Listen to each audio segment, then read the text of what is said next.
The designer bag receipt lay on my kitchen counter like evidence at a crime scene. $2,500 for a purse that Eden claimed she absolutely needed for her new position at the PR firm. I'd worked double shifts for 3 weeks to afford that bag, my hands raw from handling steel cables and concrete forms on the harbor construction project. My phone buzzed against the granite countertop. Eden's name flashed on the screen, and I already knew this wasn't going to be good news. "I'm not your property. You don't get to tell me what to do. Don't call me tonight." I stared at those words for a full minute, reading them twice to make sure I wasn't hallucinating. Property? When had I ever treated her like property? All I'd done was ask why she needed to work late every single night this week, especially when her boss had mentioned at the grocery store that most of the staff had been leaving early. The irony wasn't lost on me. Here was my wife, texting me from the designer bag I'd bought her, using the phone on the plan I paid for, while sitting in the car I'd co-signed for, telling me she wasn't my property. I picked up the receipt and walked to our bedroom. The bag sat on Eden's vanity, pristine and untouched since she'd brought it home 3 days ago. Apparently, it was too precious for actual use. My reflection caught in the mirror above her dresser. 41 years old, graying at the temples, hands that showed every day of honest work I'd put in since I was 16. I looked like what I was, a blue-collar guy who'd clawed his way up to running his own marine construction business. Eden used to say she loved my hands, loved how capable they were. Now she was telling me I didn't get to have opinions about her schedule. I grabbed the bag and headed for my truck. The drive to the mall gave me time to think. Eden had been different lately. Distant, secretive, always checking her phone and angling the screen away from me. She'd started caring more about her appearance, buying expensive makeup and clothes that she claimed were necessary for her professional image. The young clerk at the department store looked surprised when I walked up with the bag. "Is there something wrong with it, sir?" "Nothing wrong with the bag," I said. "Just returning it." "Do you have the receipt?" I handed it over. She scanned it, frowning slightly. "This was purchased 3 days ago. Are you sure your wife won't want to exchange it for something else instead?" "I'm sure." 20 minutes later, I had a check for the full amount and a receipt showing the return. I took a photo of both and sent them to Eden with a simple message. "Problem solved. You're right. You're not my property. Neither is this bag."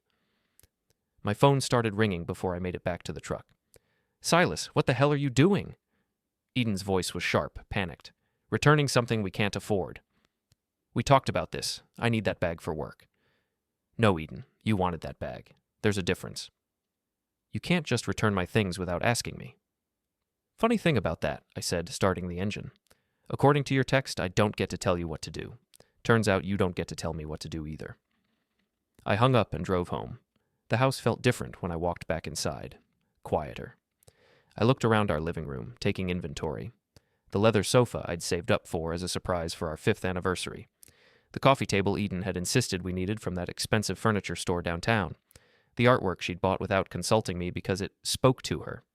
How much of this stuff did she actually need? How much was just Eden wanting to project an image of success? My phone buzzed again. This time it was Ava, Eden's best friend and partner in all things dramatic. "Silas, Eden is crying. She says you're being cruel." I returned a purse, Ava. "If that's cruel, your standards are pretty low." She needed that bag for work. She needs a lot of things for work, apparently, like working late every night with her phone turned off. There was a pause. What's that supposed to mean? It means I'm not as stupid as everyone seems to think I am. I hung up on her too. Before we dive deeper into this story, I have one small request. Please subscribe, drop a like, comment, and hit that hype button to boost this channel so more people can discover these incredible Reddit stories. The basement had always been my sanctuary, my workshop, my tools, my space. I went down there now and sat in the old recliner I'd rescued from my dad's house after he passed. Everything down here was practical, functional. No designer labels or status symbols. I pulled out my laptop and logged into our joint bank account. Aiden's spending had increased dramatically over the past 2 months. Restaurants I'd never been to, charges at stores that specialized in lingerie and expensive cosmetics. A hotel charge from last Tuesday, the same Tuesday she'd claimed she was working late on a big presentation. The hotel was downtown, walking distance from her office, but it was also walking distance from the Harbor District, where all the expensive condos had been going up. I thought about Porter Lane, the real estate developer who'd been all over the local news lately. Young, handsome, successful, the kind of guy who wore $1,000 suits and drove cars that cost more than most people's houses. The kind of guy Eden had been mentioning a lot lately in casual conversation. Porter thinks the waterfront project is going to transform the whole downtown area. Porter says the key to success in business is about networking and image. Porter invited some of us from the office to that new restaurant to discuss potential partnerships. I opened a new browser window and searched for Porter Lane's real estate company. His photo smiled back at me from the website. Perfect teeth, perfect hair, perfect everything. The kind of man who'd never had concrete dust under his fingernails or worked a 16-hour day in the rain. My phone rang. Eden again.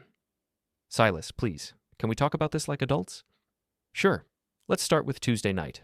The night you were working late but charged dinner at Romano's and a room at the Harbor View Hotel. The silence stretched so long I thought she'd hung up. I can explain that. I'm sure you can. You've always been creative. It's not what you think. What I think, Eden, is that you've been lying to me. What I think is that you've been spending our money on your affair while telling me we need to be more careful with expenses. What I think is that you're treating me like an idiot. Silas, what I know is that you just told me I don't get to have opinions about your behavior. So here's my opinion. If you want to be independent, let's see how independent you really are. I ended the call and turned off my phone. The next morning, I woke up alone. Eden hadn't come home. I made coffee, sat at the kitchen table, and planned my day. First stop, the bank. The bank manager, Mrs. Peterson, had known me since I'd opened my first account at 18. She looked concerned when I explained what I wanted to do. Are you sure about this, Silas? Separating your finances is a big step. I'm sure. I want all joint accounts frozen pending a formal separation agreement. I want to open new accounts in my name only. And I want to transfer my business accounts to a different bank entirely. She nodded slowly. I'll need some paperwork from you, but we can start the process today. By noon, Eden would discover that her credit cards weren't working and her access to our joint checking account had been suspended. She'd also find out that the automatic deposit from my business that had been supplementing her salary was no longer coming through. My next stop was the cell phone store. I want to cancel one line on my family plan, I told the clerk. Which line would that be? My wife's. She's decided she wants to be more independent. 20 minutes later, Eden's phone would stop working. She'd have to get her own plan, pay her own bills, make her own decisions about what she could afford. The house felt different when I got back. I walked through each room, looking at our shared life with new eyes. The expensive throw pillows Eden had bought last month. The decorative vases that served no purpose except to look expensive. The artwork that cost more than some people made in a month. I started in the bedroom. Eden's jewelry box sat on the dresser, filled with pieces I'd bought her over the years. Anniversary gifts, birthday presents, Christmas surprises. I'd worked overtime to afford most of them, thinking each piece would make her happy, would show her how much I loved her. Now they just looked like expensive mistakes. I packed everything into a box, the jewelry, the designer clothes, the shoes that cost more than my work boots, the cosmetics that promised to transform her into someone better than she already was. The living room was next. I carefully wrapped the artwork, the decorative objects, the throw pillows, and designer blankets. Everything that screamed, "Look how successful we are," went into boxes. My phone, my new phone with a new number, rang around 3 o'clock. I didn't recognize the number. Silas, it's me. My phone stopped working. Hello, Eden. How was your night at the hotel? I stayed at Ava's. Sure you did. Silas, what did you do? My credit card was declined at lunch. I separated our finances. You wanted independence, remember? You can't just cut me off without warning. I can, actually. Funny how that works. I could hear her breathing, trying to control her temper. This is childish. This is practical. You've been spending money we don't have on a life I'm not part of. Now you can spend your own money on whatever you want. What about the mortgage, the utilities, the car payments? What about them? How am I supposed to pay my share?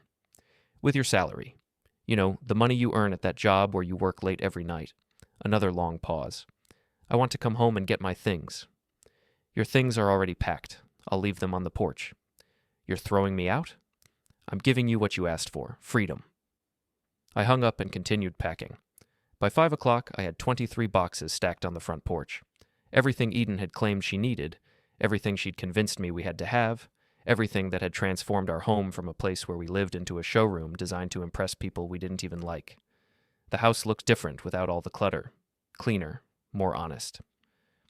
My neighbor, Mrs. Tuttle, appeared at her fence around 6 o'clock. She was 83 years old and knew everyone's business better than they knew it themselves. Spring cleaning, Silas? Something like that. Shame about Eden, though I can't say I'm surprised. I looked at her. What do you mean? That fancy car's been parked in your driveway at odd hours lately. Not Eden's car, a man's car, expensive looking. Mrs. Tuttle had always been observant, but this was news to me. What kind of car? Silver, foreign. One of those sports cars that cost more than my house. She shook her head. Some women don't know when they have it good. A silver sports car.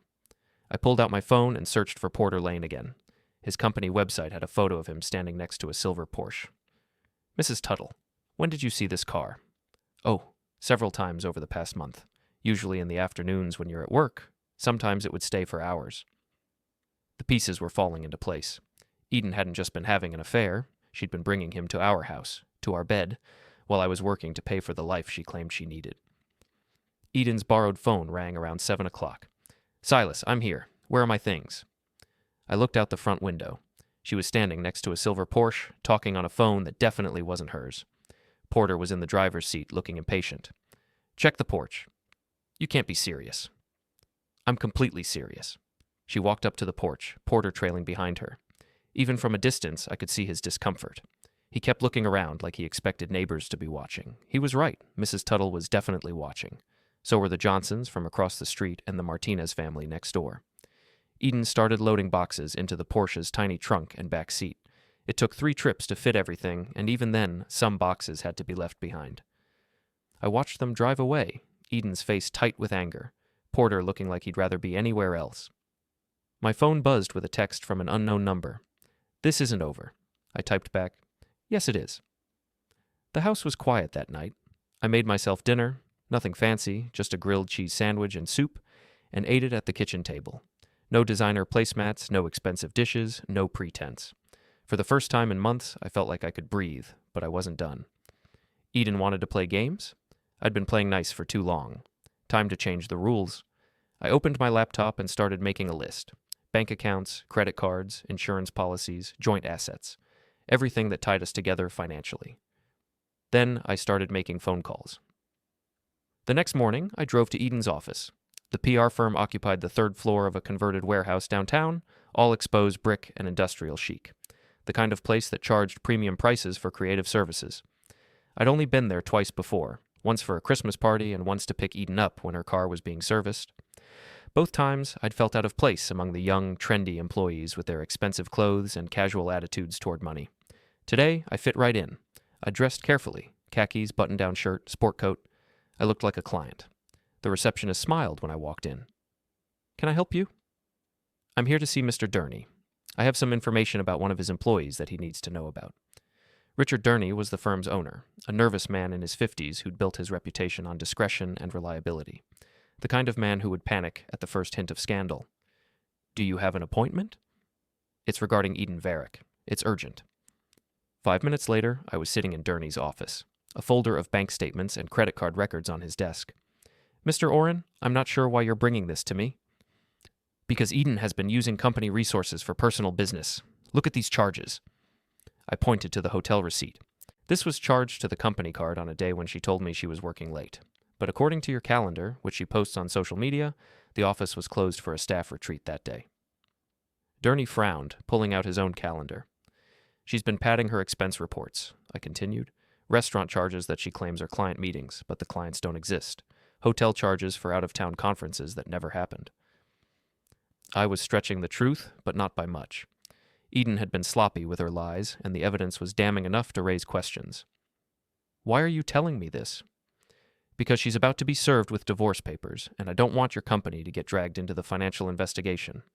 You seem like a decent guy, Mr. Durney. You don't deserve to have your reputation damaged because one of your employees decided to steal from you. That got his attention. Nothing scared a PR executive more than bad publicity. I'll look into this immediately. I'd appreciate that.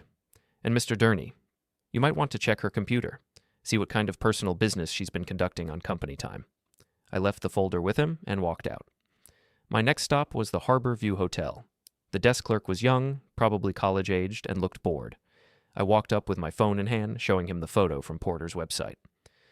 I'm looking for information about this man. He's been staying here regularly, and I think he might be using stolen credit cards.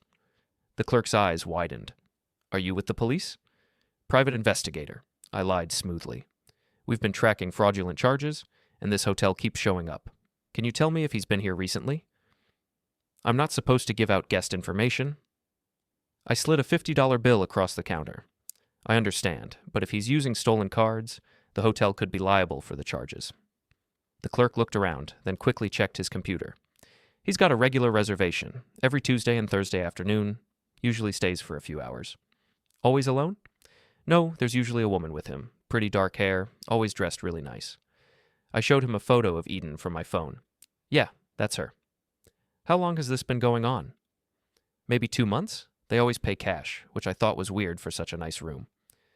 I thanked him and left another $50 on the counter. The pieces were coming together. Eden and Porter had been meeting twice a week for 2 months. The timing matched up with when Eden had started working late and when our expenses had started climbing. But I wasn't done gathering intelligence. My friend Benny ran a garage on the outskirts of town. We'd known each other since high school, and he had a talent for finding out things about people, mostly because he fixed cars for half the town and people talked while they waited. Silas, haven't seen you in weeks. How's married life? That's actually what I wanted to talk to you about. I explained the situation while Benny worked on an engine. He listened without judgment, occasionally nodding or making sympathetic noises. So, what do you need from me? Information about Porter Lane. You know anything about him? Benny grinned. Funny you should ask. His Porsche was in here last week. Transmission problems? Guy's a complete jerk, by the way. Complained about everything, acted like I was trying to rip him off, made a big show of calling his lawyer when I quoted him the repair cost. What kind of lawyer? The kind that handles divorces, apparently. Guy was on the phone for 20 minutes talking about asset protection and prenups. Interesting. Porter was already thinking about protecting himself financially. Anything else? Yeah. He left his phone in the car while he went to lunch. Thing kept buzzing with messages. I couldn't help but notice some of them were from someone named Eden. Benny handed me a piece of paper with a phone number written on it. Figured you might want to know who your wife's been texting. I called the number that evening. Porter answered on the second ring. Hello? Mr. Lane, this is Silas Oren. I think we need to talk. There was a long pause. I don't know what you're talking about. I'm talking about my wife. I'm talking about the hotel receipts. I'm talking about you parking your car in my driveway while I'm at work. Another pause. Look, man, I don't want any trouble. Then you shouldn't have started any. But since you did, here's what's going to happen. You're going to stop seeing Eden. You're going to stop calling her, texting her, and meeting her at hotels. You're going to disappear from her life completely. You can't tell me what to do. Actually, I can. See, I've been doing some research on you, Porter. Turns out you're married too. How do you think your wife would feel about your Tuesday and Thursday hotel visits? The silence stretched for a full minute. What do you want? I want you to understand that actions have consequences. I want you to realize that other people's lives aren't your playground. And I want you to think very carefully about whether Eden Varick is worth losing everything you've built. Are you threatening me? I'm educating you. There's a difference. I hung up and turned off my phone. The next morning, I woke up to 17 missed calls and 43 text messages, all from numbers I didn't recognize. Eden had been busy, rallying her friends and supporters. I scrolled through the messages. How could you be so cruel to Eden? She's devastated. You're destroying her. Real men don't abandon their wives like this. You're going to regret this. I deleted them all and got ready for work. But when I got to the construction site, my foreman pulled me aside. Boss, we got a problem. Someone called the city inspector yesterday, claimed we were cutting corners on the harbor project. Inspector's coming out this afternoon to do a full review. I knew immediately who had made that call. Eden was fighting back, trying to damage my business the same way I'd damaged her job prospects. The inspector found nothing wrong, of course. My crews were professionals, and I'd never cut corners on safety or quality. But the delay cost us half a day of work and made me look bad in front of the client. That evening, I got a call from my insurance agent. Silas, I need to ask you about your homeowner's policy. Someone called claiming there might be fraud involved in your recent claims. What recent claims? I haven't filed any claims. That's what I thought, but I had to check. The caller seemed to know a lot about your personal situation. Eden was getting desperate, throwing anything she could think of at me, hoping something would stick. Time to escalate? I spent the weekend planning my next moves. Eden wanted to play dirty? I'd been holding back, trying to be the better person, but clearly that approach wasn't working. Monday morning, I drove to the courthouse and filed for divorce. No fault, irreconcilable differences, 50-50 split of assets. Clean and simple. Then I drove to Porter's office. Lane Development occupied the entire top floor of the newest building in the Harbor District. Glass walls, marble floors, views of the water from every direction. The kind of place designed to intimidate clients into paying premium prices. The receptionist was young and beautiful, probably hired more for her looks than her skills. "I'm here to see Mr. Lane. It's about the Eden Varick situation." She looked confused, but picked up the phone. A few minutes later, Porter appeared, looking nervous. "What are you doing here?" "We need to finish our conversation." He led me to his office, closing the door behind us. The room was all windows and expensive furniture, designed to project success and power. "Look, Silas, I don't want any problems." "Then you shouldn't have created any." I sat down without being invited. "Here's the situation, Porter. Eden is my problem to deal with. But you're a problem I can solve." "What's that supposed to mean?" "It means I've been doing research. Your company has 3 major projects in development, all requiring city approval. Your biggest investor is the Hartley Foundation, which has very strict moral clauses in their contracts. Your wife comes from money, old money, the kind that values reputation above everything else." Porter's face went pale. "You've been sloppy, Porter. Hotel receipts, restaurant charges, text messages. You left a trail that a child could follow. How long do you think it would take me to put together a presentation for your wife, or your investors, or the city planning committee?" "You're bluffing." I pulled out my phone and showed him photos I'd taken of his car in my driveway, time-stamped and dated. "Am I?" He stared at the photos, his hands shaking slightly. "What do you want?" "I want you to understand that Eden isn't worth what you're going to lose. I want you to think about your wife, your business, your reputation. I want you to ask yourself if a few hours a week with my soon-to-be ex-wife is worth losing everything you've built." "And if I stop seeing her?" "Then this conversation never happened. You go back to your life, I go back to mine, and we pretend we never met." "And if I don't?" I stood up and straightened my jacket.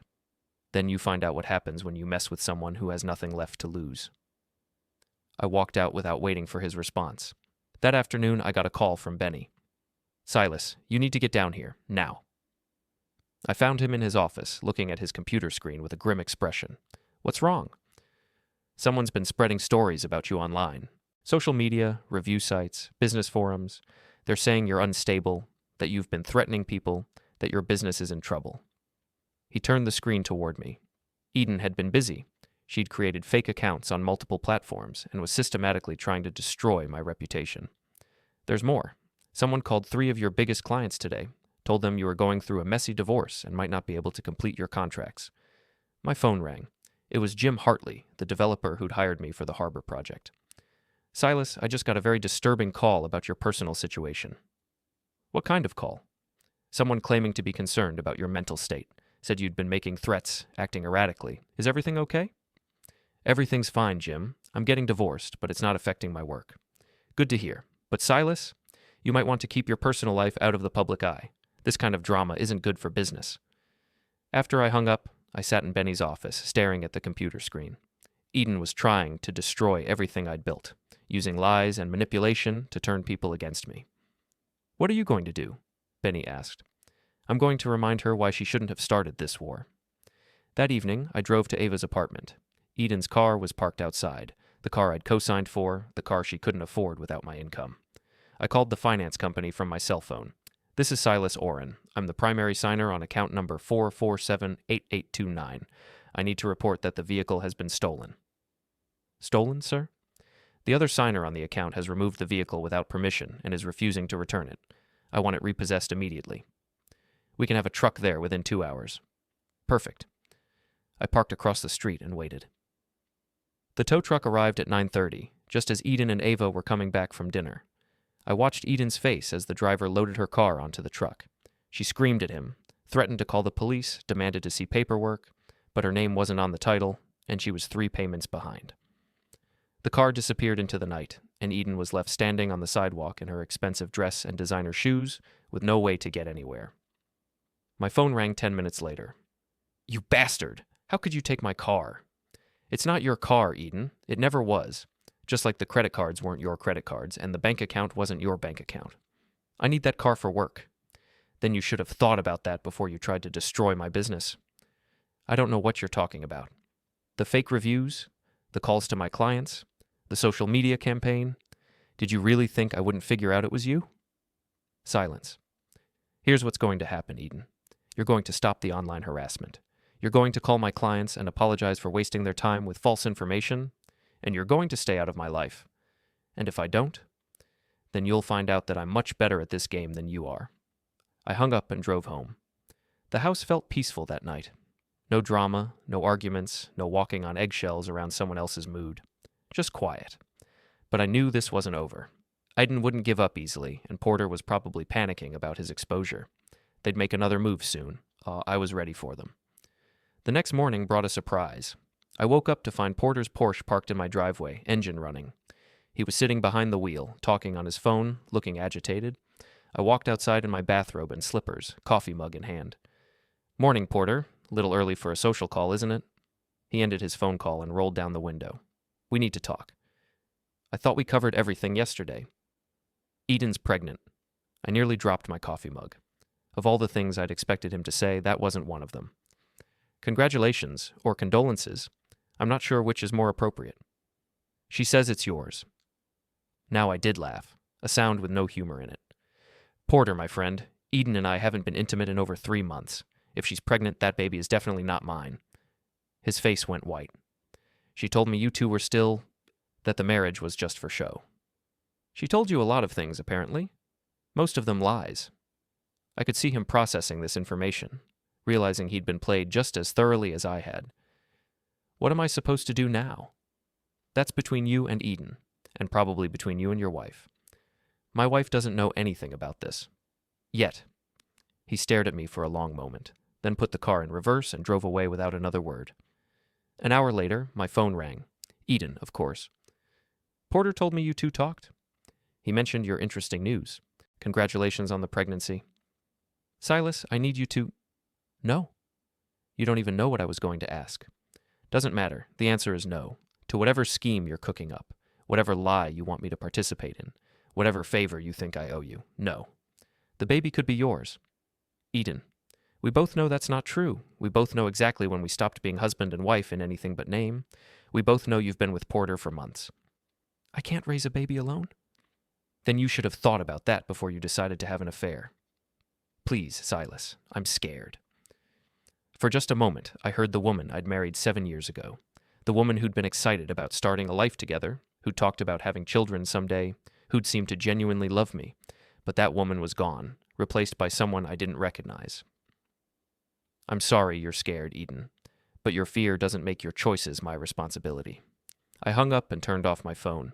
The rest of the week passed quietly. No more calls from Eden, no more visits from Porter, no more fake reviews or harassment campaigns. I began to think maybe they'd finally gotten the message.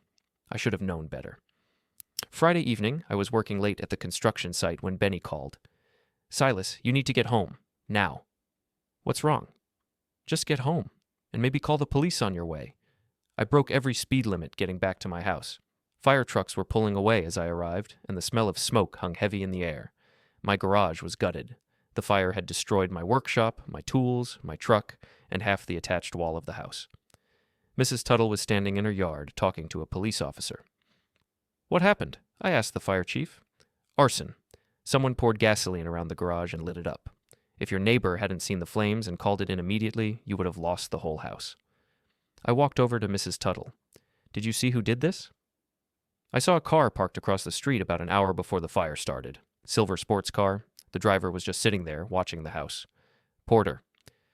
The police officer took my statement, but I didn't mention Porter or Eden. Not yet. I wanted to handle this my way first. I spent the night in a hotel, thinking about my next move. Eden and Porter had crossed a line. They'd moved from harassment and lies to actual destruction of property. They'd put my neighbors at risk, could have hurt someone. Time to end this permanently. Saturday morning, I drove to Porter's house. Not his office, his home. A massive colonial in the most expensive neighborhood in town, the kind of place that screamed old money and established success. His wife answered the door. She was elegant, well-dressed, probably in her early 40s, the kind of woman who'd never had to worry about money or status because she'd been born with both. "Mrs. Lane, I'm Silas Oren. I think your husband has been having an affair with my wife." She stared at me for a long moment, then stepped back and invited me in. "I was wondering when someone would come to the door," she said quietly. "I've known about Porter's activities for weeks." She led me to an elegant living room and gestured for me to sit. How long have you known? Since the credit card bills started showing charges I didn't recognize. Hotel rooms, expensive restaurants, jewelry purchases. Porter's never been particularly subtle. Why haven't you confronted him? She smiled sadly. Because I was waiting to see how far he'd go. My father always told me that when someone shows you who they really are, you should believe them. And who is Porter, really? A weak man who thinks he deserves more than he's earned. A coward who destroys other people's property when he doesn't get his way. So she knew about the fire. What are you going to do? I've already done it. I filed for divorce yesterday. Porter will be served with papers on Monday morning. He'll also be served with a restraining order and a civil lawsuit for the fire damage to your property. I stared at her. How did you? Security cameras, Mr. Oren. Our neighbors take their privacy very seriously. There are cameras on every street corner in this neighborhood. The police will have very clear footage of Porter's car at your house last night. She stood up and walked to the window. Porter thinks he's clever, but he's just reckless. He's about to lose everything, his business, his reputation, his freedom if you decide to press criminal charges. What about Eden? What about her? She made her choices. Now she gets to live with the consequences. I left Porter's house feeling something I hadn't felt in months. Hope. Monday morning, I was back at the construction site when my phone rang. It was Porter, and he sounded panicked. Silas, we need to make a deal. No, we don't. The police came to see me about the fire. My wife filed for divorce. My investors are pulling out of 2 projects. You've destroyed my life. I didn't destroy anything, Porter. You did that all by yourself. Please, I'll do anything. I'll pay for the damage. I'll disappear. I'll never contact Eden again. You should have thought about that before you decided to burn down my garage. I wasn't thinking clearly. I was desperate. And now you're facing the consequences. Funny how that works. What do you want from me? I thought about it for a moment. I want you to understand that actions have consequences. I want you to remember this feeling the next time you think about interfering in someone else's marriage. And I want you to stay away from me, my property, and my life. And Eden? Eden's not my problem anymore. She's yours now. Good luck with that. I hung up and got back to work. That afternoon, Eden called. Silas, Porter's lawyer says you're pressing charges. I am. He could go to prison. He should have thought about that before he committed arson. Please don't do this. If he goes to prison, I'll have nothing. No job, no money, no support. Eden, you made your choices. You chose Porter over our marriage. You chose lies over honesty. You chose to try to destroy my business and my reputation. You chose to stand by while he burned down my garage. I didn't know he was going to do that. But you're not surprised that he did it, are you? Silence. This is what you wanted, Eden. You wanted excitement, passion, a man who would take risks for you. Well, congratulations. You got exactly what you asked for. I made a mistake. You made a series of mistakes, and now you get to live with them. What am I supposed to do now? Figure it out. You're independent, remember? You don't need anyone telling you what to do. I hung up for the last time. 6 months later, I was sitting in my rebuilt workshop when Mrs. Tuttle knocked on the door. Thought you'd want to know, she said. Eden moved back in with her mother. Porter got 18 months for the arson, plus he has to pay restitution. His wife took him for everything in the divorce. What about the baby? Born last month. Porter's, definitely. Eden's been trying to get child support, but you can't get money from a man who lost everything. I nodded. Thanks for letting me know. You doing okay, Silas? I looked around my workshop, at the new tools I'd bought, at the plans for my next construction project spread across the workbench. Yeah, Mrs. Tuttle, I'm doing just fine. She smiled and headed back to her own house. I was doing better than fine, actually. My business was thriving, my reputation had recovered, and I'd learned something valuable about myself. I was stronger than I'd ever imagined. Eden had wanted independence. She'd gotten it, along with all the responsibilities and consequences that came with it. As for me, I'd learned that sometimes the best revenge is simply letting people face the natural consequences of their own choices. The workshop was quiet, except for the sound of my tools and the distant cry of seagulls over the harbor. It was exactly the kind of peace I'd been looking for. Independence Day, indeed.